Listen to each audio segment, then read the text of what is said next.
quatrième session Onyx dans laquelle nous allons parler de Delos. Alors quatrième et normalement dernière session puisque les activités normales de LC devraient reprendre dès la semaine prochaine, donc dès la fin du confinement. Donc on leur souhaite tout le possible de pouvoir reprendre ce fonctionnement normal pour eux. Alors première chose, aujourd'hui on va parler de Delos. Donc Delos, qu'est-ce que c'est? C'est le pixel mapper intégré à Onyx Obsidian Control System. Donc première chose, on va aller voir les contents qui sont prérequis. Donc tout d'abord, on va se rendre sur la page du support d'Obsidian Control. Et dans la partie téléchargement, on va aller ajouter l'installation. On va ajouter les packages qui correspondent aux médias de Delos. Donc quand vous installez Onyx par défaut, il installe le média serveur entre guillemets dans l'installation puisqu'il fait partie vraiment du soft. Par contre, ce qui n'est pas inclus, c'est tous les médias qu'on va trouver dans ces packages. Donc ici, on va trouver les deux packages qui sont équivalents, mais avec des médias en haute qualité ou en basse qualité. Donc je vous laisse télécharger celui qui est le mieux, le plus nécessaire pour vos fonctions. Voilà, moi j'ai téléchargé le High Quality, c'est quand même pas mal d'avoir un système avec des médias de bonne qualité. Mais bon, si c'est pour faire du pixel mapping sur 10 barres de LED, il n'y a pas besoin d'avoir des médias de haute qualité. Donc une fois que ce package est téléchargé, on va le retrouver donc un fichier. Donc à la différence d'un média serveur, on va retrouver toutes les images. Ici, ils ont tout protégé entre guillemets en mettant tous leurs médias à eux dans un dossier, dans un fichier qui s'appelle .onyxcontent qu'on va pouvoir importer. Mais bien sûr, ça ne nous empêchera pas de pouvoir aussi importer nos médias personnalisés dans Delos. Première étape, donc, on va lancer un show. Et donc, comme je disais dans les explications de présentation de l'événement, là, on va prendre un show existant qui va fonctionner avec Capture. Donc on va prendre le training 4.4 cette fois-ci, puisque dedans il y a déjà des parties intégrées avec Delos, des vues et des écrans qui sont déjà prévus. Donc j'ouvre ça. Alors cette fois-ci, on va travailler beaucoup avec la vue 2D cette semaine, mais si vous voulez utiliser le visualiseur à côté, pas de souci. Il faut juste savoir qu'en fonction des rendus et de vos PC, des fois le côté pixel sur les barres de LED, il n'est pas très réaliste. Donc, enfin très réaliste, il est très aplati avec beaucoup de blanc. Donc faut pas hésiter à rester sur la vue 2D pour bien comprendre et voir plus tard en réel avec des vrais projecteurs ce que ça donne, quoi. Donc comme à chaque fois il me demande de sauvegarder mon fichier, donc là je vais vous mettre ça sur la Dropbox dans une nouvelle session 4, et hop on va remplacer ça ici.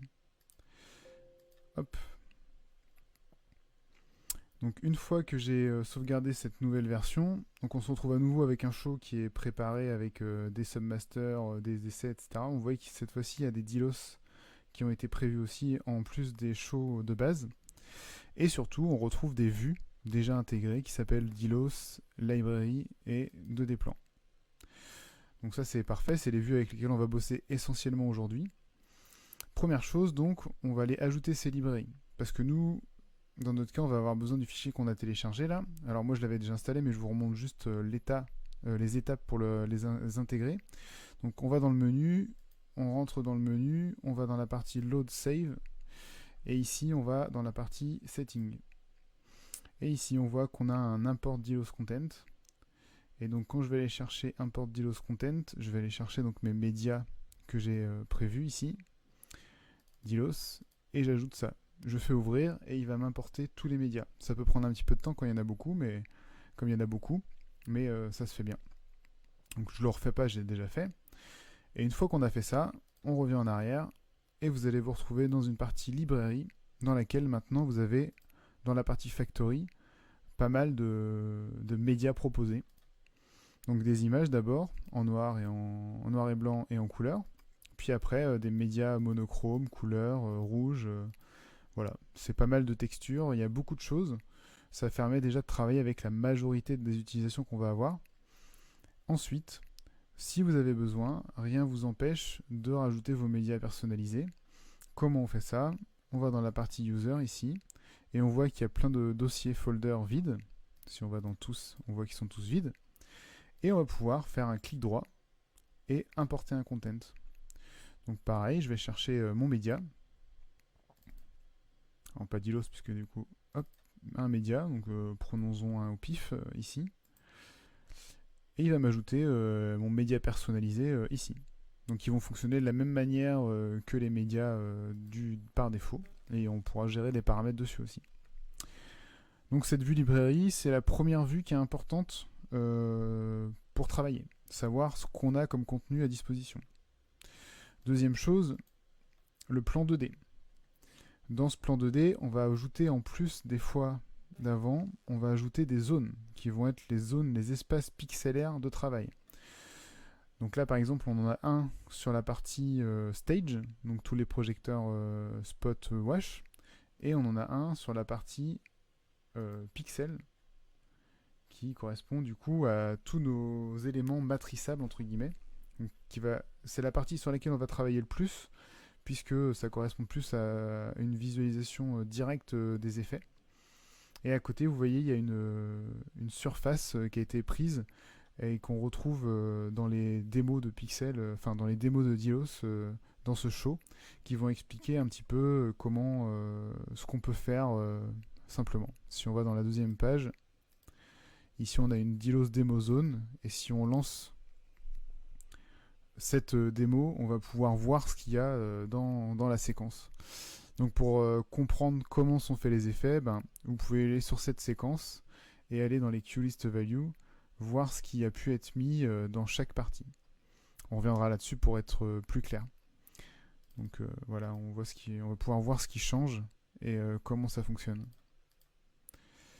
Donc vous voyez qu'il y a un message démo qui apparaît régulièrement là, parce que on est en free, en no license, et donc on a deux zones d'ILOS qui sont autorisées. Donc nous, ça va être la zone des pixels ici et la zone de stage. Et ensuite, on a d'autres layers, mais qui sont en démo, puisqu'on n'a pas de licence. Donc quand vous travaillerez avec une console ou si vous voulez une clé en plus, celles-ci, elles passeront en autorisé. Bien sûr, ici, on voit 3 zones, mais on peut en avoir beaucoup plus. Alors, déjà, comment faire ces zones ? On va faire ça dans un premier temps, juste pour comprendre comment ça fonctionne. Donc on va aller sur une vue 2D, plan ici. On va stopper notre démo là. Et on va passer en mode édition. Et on va voir que dans la partie Add, on a une partie qui s'appelle Zone Fixture. Donc si on fait New, on va ajouter une nouvelle zone. Si on fait Place, on va pouvoir sélectionner des zones qui auront été supprimées et qui n'auront pas de zone définie. Alors, si j'en fais une nouvelle, par exemple, je peux définir une nouvelle zone qui est ici. Donc là, ça met un peu de temps parce que j'ai pas un PC très bourrin. Et vous voyez que j'ai une nouvelle zone qui a été ajoutée. Si je vais dans Delos, maintenant j'ai une zone en plus qui s'appelle Démo aussi, puisque c'est aussi une zone qui n'est pas dans les autorisés pour l'instant, et qui s'appelle Onyx Zone.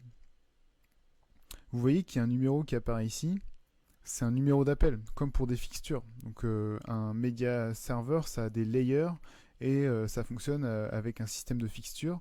Et donc on voit qu'il y a une fixture principale, et des sous-fixtures ici, 1.1, 1.2, 1.3, etc. Je reviens sur mon 2D plan rapidement. Maintenant, cette zone-là ne m'intéresse pas, et celle-là non plus, mais je peux très bien les supprimer, il n'y a pas de souci. Et vous voyez qu'elle ne fonctionne plus. Nous, aujourd'hui, on ne va pas utiliser la vue stage, par exemple, donc on peut très bien supprimer cette vue stage. Maintenant, la vue numéro 2, enfin la zone numéro 2, elle s'appelait stage, et on veut la mettre à la place du Pixel Fun pour avoir deux zones qui gèrent la même partie. Et je peux faire add et cette fois-ci placer ma vue stage, et je vais pouvoir définir une deuxième vue. À quoi ça va servir ? Comme pour tout média serveur, ça va permettre d'avoir deux layers sur les mêmes aires pixelaires, et donc pouvoir gérer deux médias qui se superposent, qui se complètent, qui se soustraient, etc., etc. Donc, dans un premier temps, c'est pas très important, mais c'est juste pour dire qu'on peut définir deux zones sur le même espace pixelaire et qu'on va pouvoir travailler ça comme un média serveur avec des layers, tout simplement. Donc, une fois que j'ai fait ça, je vais donc pouvoir... donc déjà, je vais revenir et je vais fermer mon édition. Et donc, cette fois-ci, quand je suis dans mon pixel ici, hop, je vais me déplacer. J'ai mes deux zones, et si je sélectionne ma première zone, on voit que ça correspond à mon premier espace qui est tout petit là, et ma deuxième zone correspond à ma grande zone autour.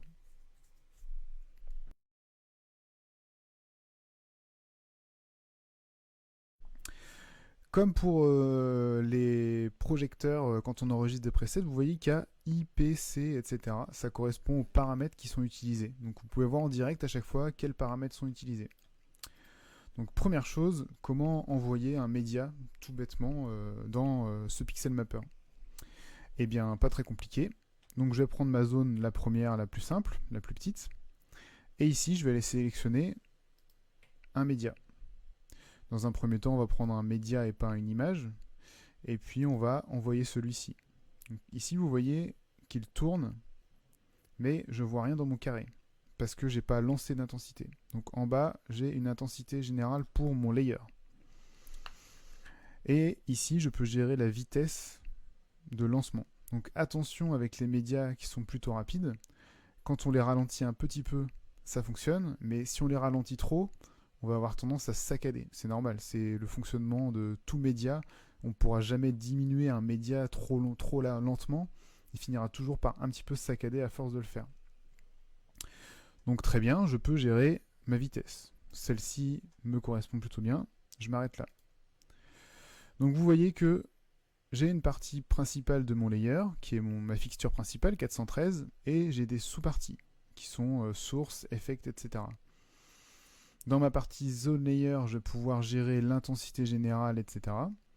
Et après, je vais pouvoir ajouter des effets sur l'image, des effets de déplacement et d'autres éléments. Donc ça, c'est comme un projecteur, je vous le disais. Donc on va retrouver en bas, à droite, les paramètres qui sont liés à cette layer 413. Donc on voit l'intensité, que je peux bouger, et divers paramètres, donc orienter la layer, enfin l'image, en pan, en tilt, voilà, et différents autres effets. Donc là je suis sur la partie layer. Changer des couleurs, ajouter des masques, donc comme sur un pixel mapper, enfin comme sur n'importe quel media server. Et puis après ce masque, il va falloir que je définisse si il est en défaut, ou s'il est en maximum, ou s'il est en multiplication, s'il est en diminution. Voilà, donc là on voit que le masque est passé par-dessus, parce qu'il est en addition. Et donc lui, il reste en fixe pendant que mon image, enfin mon premier média continue de tourner. Déjà, dans un premier temps, on ne va pas travailler avec un masque, on va juste envoyer une image. Ce qui est déjà pas mal. Une fois que notre média est envoyé, je peux donc aussi sélectionner la fixture 413.1.1 et je vais trouver d'autres paramètres. Donc vous voyez, tout à l'heure j'avais uniquement de l'intensité, output et opacité, et quand je suis dans ma couche source, j'ai aussi un brightness qui apparaît. Donc là, on va pouvoir aussi ajouter d'autres éléments. Donc voilà, vous voyez, ça revient à peu près à la même chose que ce qu'on faisait avant. Puis, pareil sur Effect 1, etc., etc. Je vais pouvoir changer la couleur, envoyer une couleur pour faire un effet sur la source. Et donc on voit que les layers ont un rendu final et un rendu par source, effet, etc. Et on voit tout dans chaque petite vignette. C'est bien tout ce qu'on fait, mais depuis tout à l'heure, vous vous rendez compte que ça envoie ça dans le carré qui correspond à ma layer, ma zone, mais que j'en vois rien sur les projecteurs. Tout simplement parce que ceux-ci ont une intensité à 0. Donc, si je monte mon intensité, vous voyez que maintenant, ça agit directement sur mes points qui correspondent à mes pixels. Je vais repasser en blanc pour que ça soit plus clair. Hop. Si je me remets en blanc, on voit bien les petits points qui correspondent à l'effet qui passe derrière.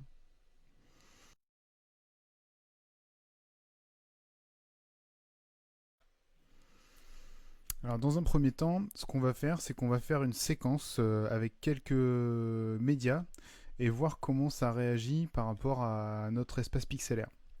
Alors, on va aller choisir donc des médias. Donc vous voyez que quand j'ouvre la zone ici, là, c'est la même chose que la zone de sélection de médias qu'on trouve en dessous. Donc on a plus de visibilité ici aussi également. Et vous retrouvez aussi tous ces éléments, bien sûr, dans la partie source et gobo. En fait, c'est là que vous allez chercher un élément. Donc si vous voulez mettre une image, vous pouvez aller chercher Factory Media, monochrome, et il va l'envoyer dans la partie Media Server directement. Tout peut être fait directement depuis la partie paramètres ici. Bon, moi je voulais faire un empilement d'éléments. Première chose, déjà j'ai pas la restitution parce que je dois pas avoir l'intensité de mes strips. Donc je vais aller les mettre sur la même page. Donc je suis retourné sur la page 1. Puis je vais copier l'intensité là, strip, sur ma deuxième page. Comme ça au moins on leur en accès direct et on pourra travailler instantanément. Donc je vais mettre ça à 100%. Voilà. Alors ce média il me plaît presque. Celui-là je l'ai fait tout à l'heure mais il marchait bien. Et donc je vais enregistrer un premier élément comme ça. Alors pour savoir ce qu'on enregistre, comme toujours, on va dans la partie programmeur et on voit quels éléments, quels paramètres on a activés et quels paramètres vont être enregistrés dans notre QList. Donc on enregistre ça et on va appeler ça Delos main, dans lequel on va mettre plusieurs éléments et on verra ensuite comment ça s'enchaîne. Et j'enregistre ça comme une QList. Ensuite, je vais en empiler quelques-uns rapidement sans trop réfléchir. Même si ça fait pas des choses très jolies, on va pas s'attarder trop là-dessus. Et on verra après comment justement assigner des paramètres sur des faders. Allez, mettons celui-là aussi. Puis on va changer de couleur. Donc on va le passer dans les color red. Celui-ci marche bien aussi. Record, hop. Puis encore un autre élément d'une autre couleur, bleu. Excellent. Alors, maintenant que j'ai testé tout ça, déjà, deux choses. Quand j'envoie ma séquence, tant que mon intensité n'est pas envoyée, rien ne se passe sur les projecteurs. Donc, si je lance mes séquences, vous voyez que même si j'ai un fade, la transition d'image à image, elle est sèche. Alors ça, c'est un peu chiant, surtout quand on passe d'une couleur à une autre, par exemple. Donc le rouge au bleu, par exemple. Donc changer le fade sur le dimmer, ça va pas changer le temps de passage d'un média à l'autre. Et donc une astuce que j'ai, moi, parce que j'ai pas trouvé d'autres solutions pour l'instant, c'est d'utiliser le up plus go. Donc au lieu d'utiliser la partie go, et bien en fait à chaque fois que j'ai besoin de passer d'un état à un autre, je redescends et je remonte et il change mon état. Alors on voit qu'ici, comme j'ai pas mis l'intensité dans ma séquence, ça repasse par le blanc full sur les projecteurs. Autre solution donc, passer mon submaster à 0 et mettre l'intensité directement dans la séquence Delos main. Donc je l'enregistre dans la Q1, record Q1. Et là je merge la première Q pour que dans mes valeurs de QList, dans la Q1, j'ai aussi l'intensité et qu'elle puisse suivre ensuite, par la suite, qu'elle puisse suivre dans toutes les séquences en restant à 100%, mais qu'on puisse y jouer avec le fader. Donc si je fais ça maintenant, la différence c'est que je peux baisser mon submaster ici, je peux aussi clearer tout le monde, j'avais oublié ça, et là j'ai mon effet qui est envoyé, mais il n'y a rien qui est dedans. Maintenant, si j'ai un deuxième effet, je peux aussi très bien passer progressivement d'un effet à l'autre. Et on voit que cette fois-ci, les transitions sont plus douces d'un effet à l'autre, et on est déjà un peu moins sec que tout à l'heure, où on avait des transitions vraiment pas terribles. Bon là, encore une fois, par exemple, là, la valeur par défaut, c'est le blanc à 100%. Dans les submasters, enfin dans les projecteurs, on aurait très bien pu aussi mettre une valeur par défaut à rouge, à bleu, etc. pour changer ça. Donc déjà, ça c'est la première chose, comment passer d'un média à un autre à peu près proprement, parce que ça a beau être un pixel mapper, c'est quand même pas un média serveur en entier.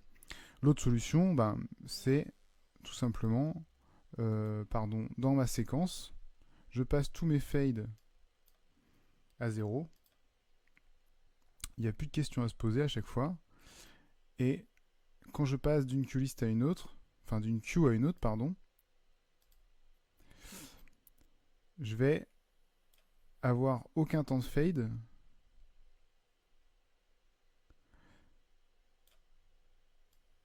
Mais par contre, je vais pouvoir le gérer avec le fader comme tout à l'heure. Donc là, le temps de fade, il a plus trop d'intérêt. Donc voilà pour l'enchaînement des médias. Je ne sais pas si ça paraît bien ou pas pour vous. Pour moi, c'est pas suffisant comme solution, mais j'ai pas trouvé de transition propre d'un média à un autre en utilisant ce système. Autre chose, assigner des paramètres directement en accès rapide sur les faders. Par exemple, ici, depuis tout à l'heure, on a des médias et une vitesse qu'on a enregistrée depuis tout à l'heure hyper fixe, c'était la même partout. Cette vitesse, on voudrait la mettre à côté. C'est pas très très compliqué. Comme la semaine dernière, on a vu les overrides. J'ai pas été beaucoup dans le détail, mais j'ai expliqué qu'on pouvait monter des paramètres, descendre des paramètres de manière progressive sur un override. Et bien ici, c'est ce qu'on va faire. On va éteindre notre queue-list pour l'instant, et on va aller voir si on prend le main et qu'on ajoute uniquement la vitesse d'animation. Donc si on lance l'effet, on voit que la vitesse augmente énormément. On va mettre x20 parce que déjà, avant qu'on arrive à x20, on est sur beaucoup de médias, ça va suffire. Et donc, on va voir dans le programmeur, et là, on voit qu'on a uniquement le speedmaster. Ce speedmaster, on va l'enregistrer ici, mais comme un override. On va appeler ça speedmast dilos. Et on va l'appeler 1. Donc, pour raccourcir, SM dilos 1.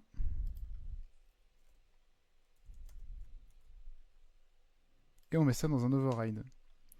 Maintenant, si je clear tout et que je retourne dans ma partie dilos, vous voyez que mon effet tourne toujours à une vitesse. Maintenant, si je joue avec ce fader, je vais augmenter progressivement la vitesse de mon effet, de mon média, et la descendre. Donc ça, c'est un principe très simple, et vous pouvez l'utiliser avec tous les types de paramètres, tant que vous avez choisi ce qui est dans le programmeur avant de l'enregistrer, et que vous avez que certains paramètres qui vous intéressent. Donc quand on va jouer sur des paramètres particuliers comme ceux-là, la vitesse ou la couleur, etc., on va faire attention à bien mettre un seul paramètre avec uniquement les valeurs qui nous intéressent pour pas avoir les mauvaises informations dans ce speedmaster.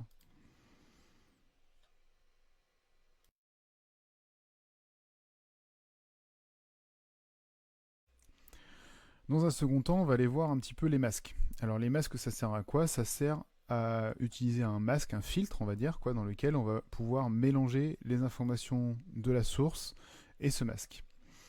Un exemple très simple, on va prendre la layer, on va aller chercher Gobo et il y a une partie masque.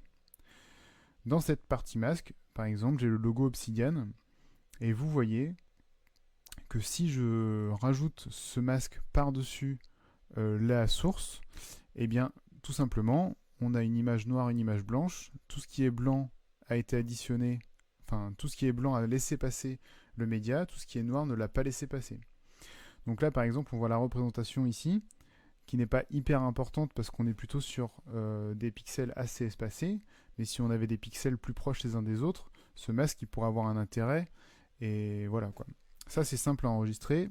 on fait record, on envoie ça dans une queue-list masque par exemple, et désormais, quand j'active ce masque, comme je l'ai enregistré à part, il peut être actif ou non sur la séquence. Donc là, tant qu'il est actif, je peux envoyer la séquence, mais je peux aussi bien sûr arrêter ce masque et repasser avec l'effet principal normal.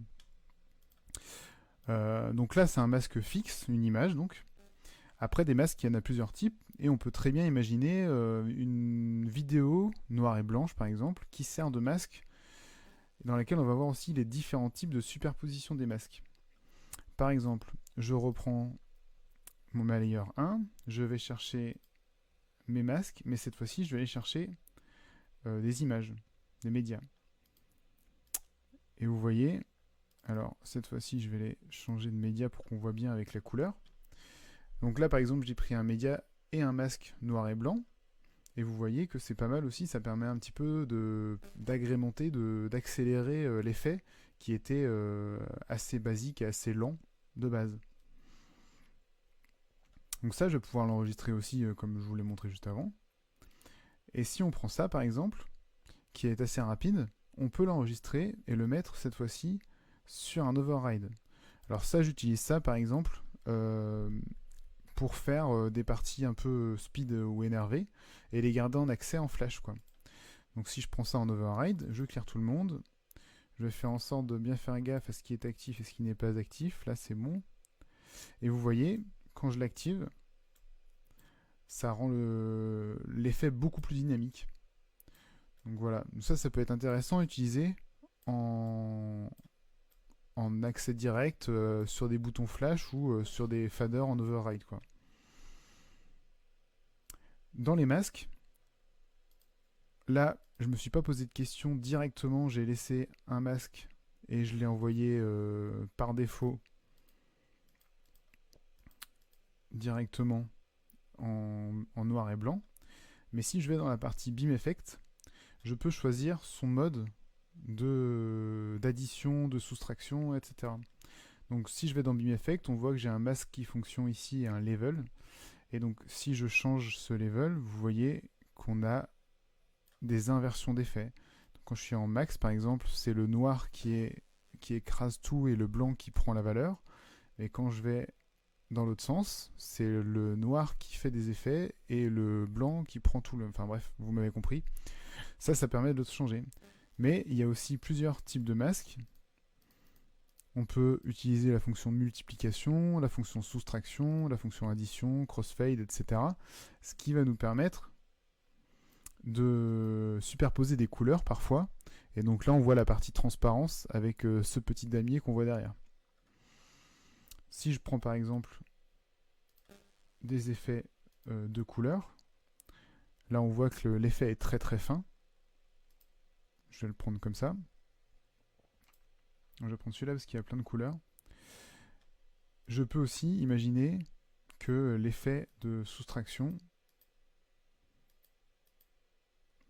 donne des choses nouvelles un petit peu et agrémente vachement le côté création de médias, quoi. Donc vous voyez que déjà avec juste les médias et les masques, on va déjà avoir pas mal de possibilités d'amélioration ou de création de médias. Ne vous attardez pas trop sur le rendu pour cette partie-là. Là, je m'attache surtout à la partie qu'on voit ici, sur la possibilité de création. Après, bien sûr, à vous d'imaginer ce que vous voulez faire dans cette partie RPixelR.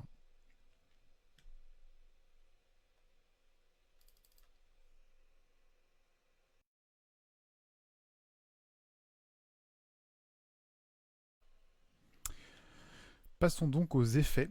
Alors les effets, ils vont avoir plusieurs intérêts. Le premier, ça va être de transformer totalement une vidéo, un média qui nous plaît, en autre chose qui nous plaît encore plus.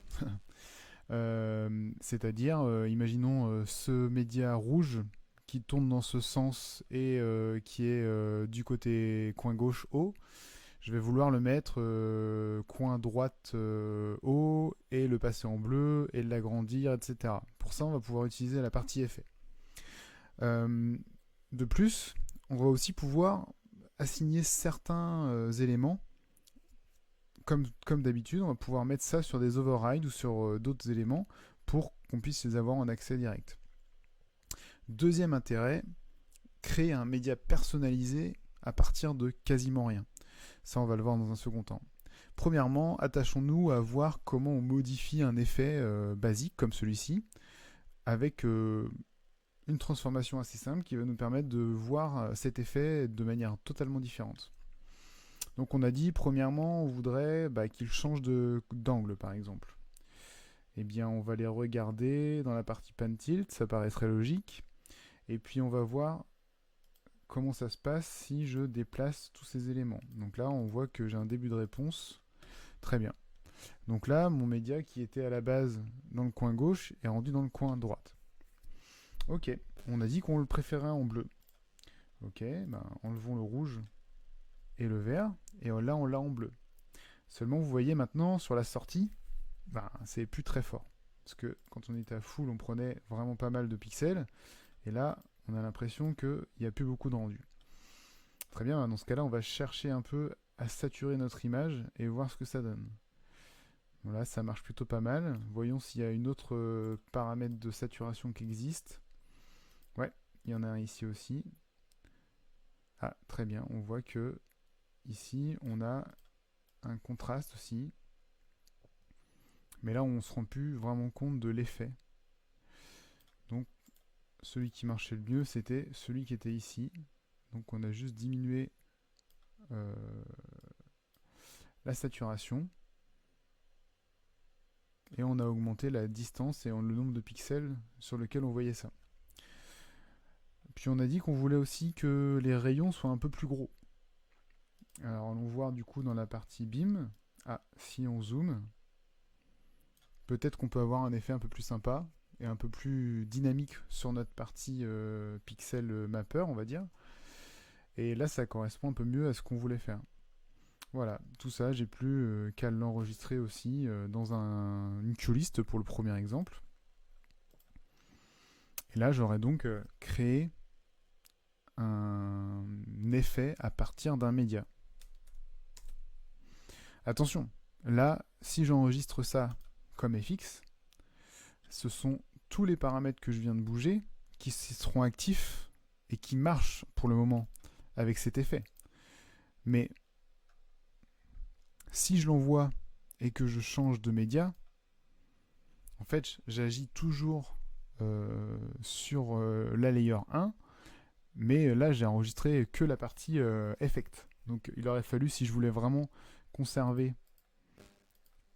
cet effet qui me plaît avec ce média-là, il aurait fallu aussi resélectionner la source, le média, etc. Mais des fois, on se rend compte que ça fait des choses pas trop mal, alors qu'on n'avait pas voulu le faire vraiment, quoi. Par exemple, ce média-là qui était pas terrible tout à l'heure en première utilisation en noir et blanc, en le mettant en bleu avec ses paramètres de FX, on se rend compte que c'est plus réaliste. Enfin, c'est plus réaliste. Ça marche mieux sur les barres en tout cas. Après, là, il est très rapide. Il suffirait de le baisser un petit peu. Et on a un effet qui est plutôt efficace en pas longtemps. Donc voilà pour les effets. Alors ça, c'est ajouter un effet sur un média qui existe.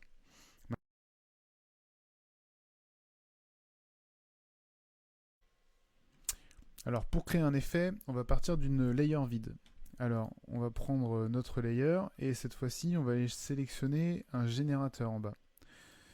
Donc pour faire un effet, donc on voit qu'en ajoutant ce générateur, on a une ligne, une courbe. Cette courbe, on va pouvoir la modifier en X, en Y ou plus ou moins dégradée. Et on va pouvoir y ajouter des effets. Donc une fois qu'on a sélectionné la courbe qui nous convient, nous on va faire un truc un peu plus saccadé. Voilà, pour bien voir l'effet.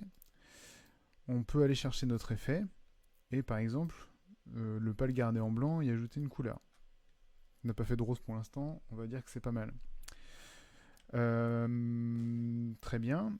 Deuxième chose, je vais vouloir qu'il soit peut-être pas forcément droit, mais qu'il se déplace un peu de travers. Je vais rajouter dans la partie pan tilt une rotation pan Je vais aller rajouter un petit angle. Donc dans l'autre sens plutôt, ça me plairait plus.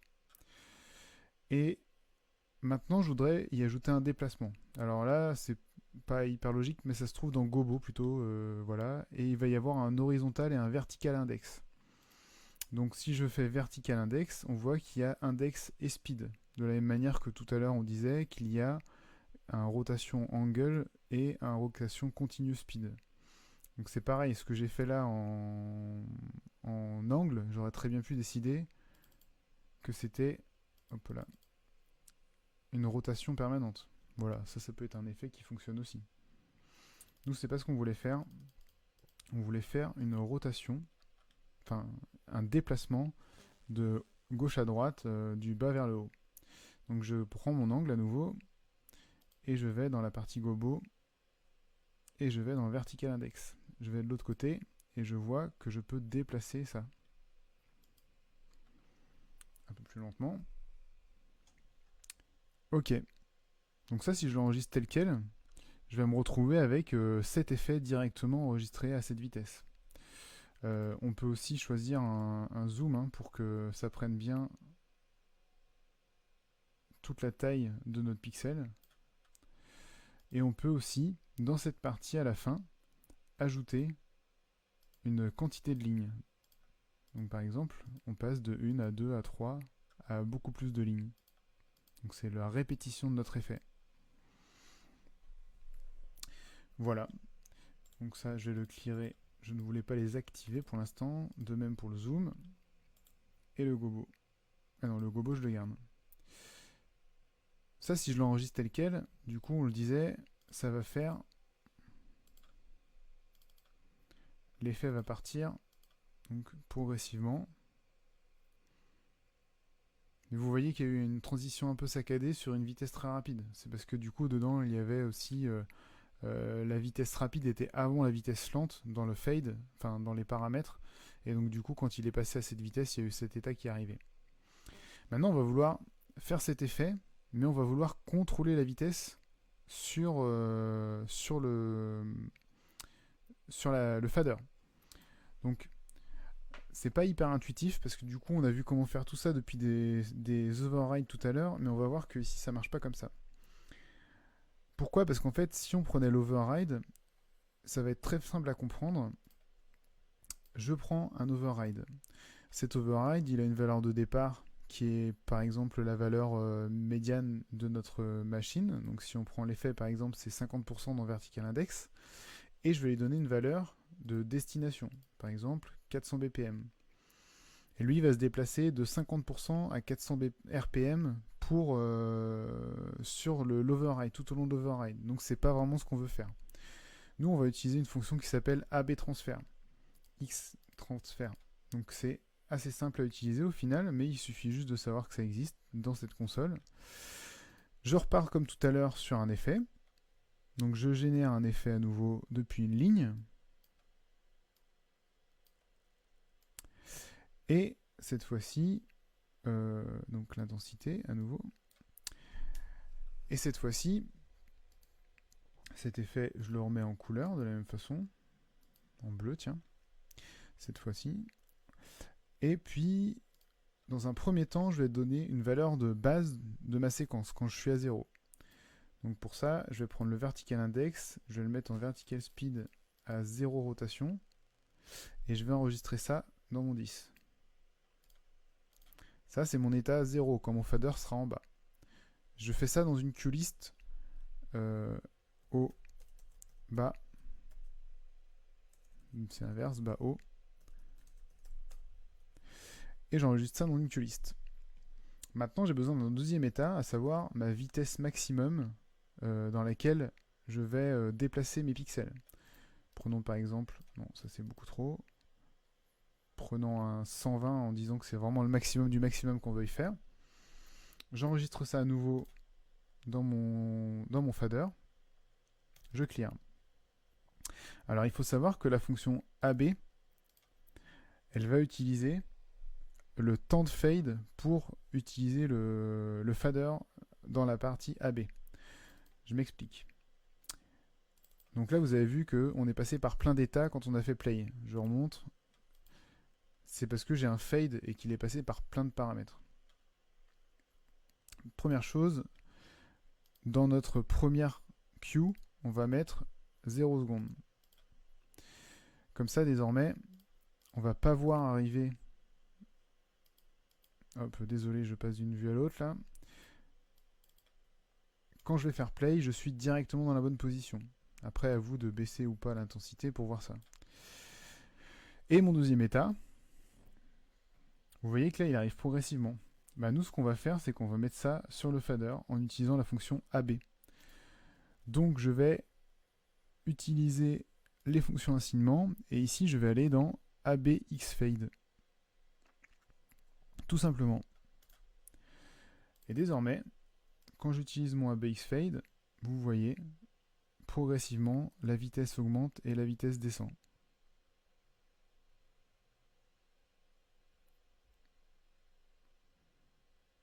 Voilà.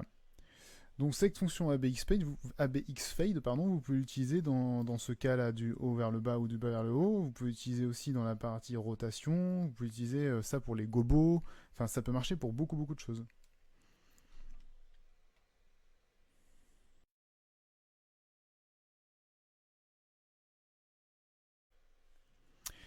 Dernière chose pour aujourd'hui, on va voir comment on peut superposer des médias. Donc on l'a déjà un peu vu avec les masques. Donc en effet, c'est une première réponse. Donc on va revoir comment on fait de la superposition de médias. Et l'autre solution, c'est d'utiliser 2 layers. Alors comment on va faire ça? On va partir d'un effet qu'on a déjà fait, qui existe. Donc on va repartir de, par exemple, ouais, celui d'avant était bien, sur celui-là. Et on va utiliser l'effect 1 ou 2. Donc là, vous l'aurez compris, s'il y en a 2, c'est qu'on peut en superposer plusieurs. Nous, on va prendre le 2 par exemple. Là, on peut avoir déjà un effet qui tourne sur un 1 et en avoir un deuxième. Et donc, dans cet effect 2, on va aller chercher un masque. Parce que c'est important que ce soit un masque et pas un média, justement, pour qu'on puisse après avoir dans les beam effects la partie, justement, superposition, soustraction, addition, etc. Donc, je vais chercher un masque. Et cette fois-ci, je ne vais pas utiliser une image, je vais utiliser un média. Donc par exemple, celui-ci, ça doit être un truc assez smoothie dans lequel on peut superposer le côté brillant. Je vais aller dans la partie Beam Effect et cette fois-ci, je vais additionner les deux effets. Donc, hop, addition. Et puis je peux garder la partie centrale de l'effet qui était le blanc en mode pluie qui monte et mettre celui-ci en secondaire avec une valeur moins importante. Ça, c'est la première solution. Et puis après, si j'enregistre uniquement cette valeur dans une séquence, j'aurai une superposition. L'inconvénient, c'est que cette intensité, elle ne sera pas forcément gérée avec la vitesse qui me plaît. Donc l'autre solution, c'est d'utiliser un deuxième layer. Dans cette deuxième layer, on va utiliser non pas un masque, mais un média cette fois-ci. Et on va aller choisir le même média, donc ce média rouge là. Et on va monter son intensité. Et cette fois, on va voir que simplement, très basiquement, l'un et l'autre se superposent en fonction de qui a le plus d'informations. Donc si je le baisse et que je monte cet effet, j'ai que l'effet rouge, puis je peux avoir l'effet en blanc qui passe par-dessus. Quand je baisse l'autre, etc., etc. Si j'enregistre, donc je vais baisser tout ça et je vais uniquement enregistrer ce qui m'intéresse, c'était ça à 100%. Donc le média rouge à 100%. Je vais l'enregistrer cette fois-ci comme une QList red 2. Maintenant, je vais pouvoir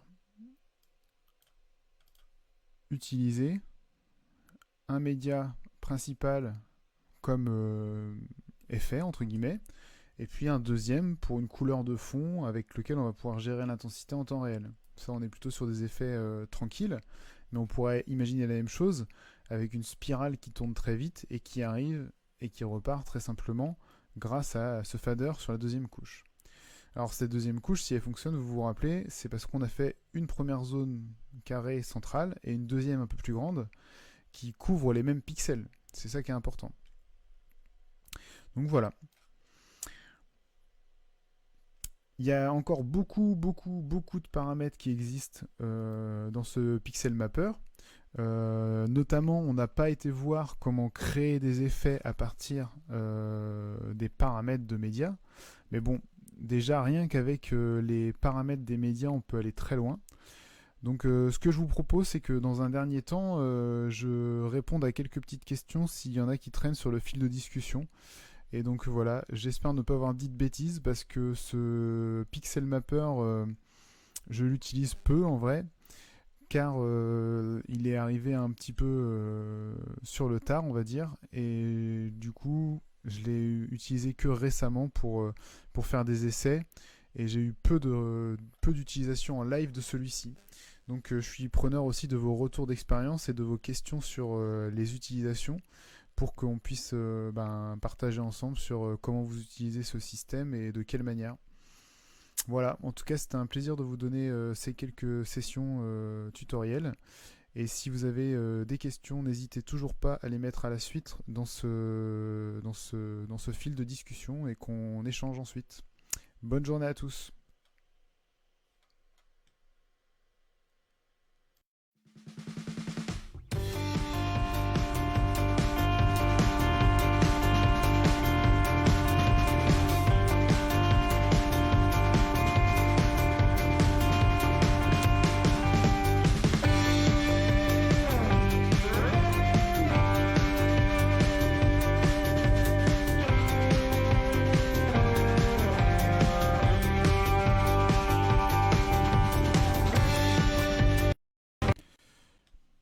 Eh bien bonjour à tous et bienvenue dans cette quatrième session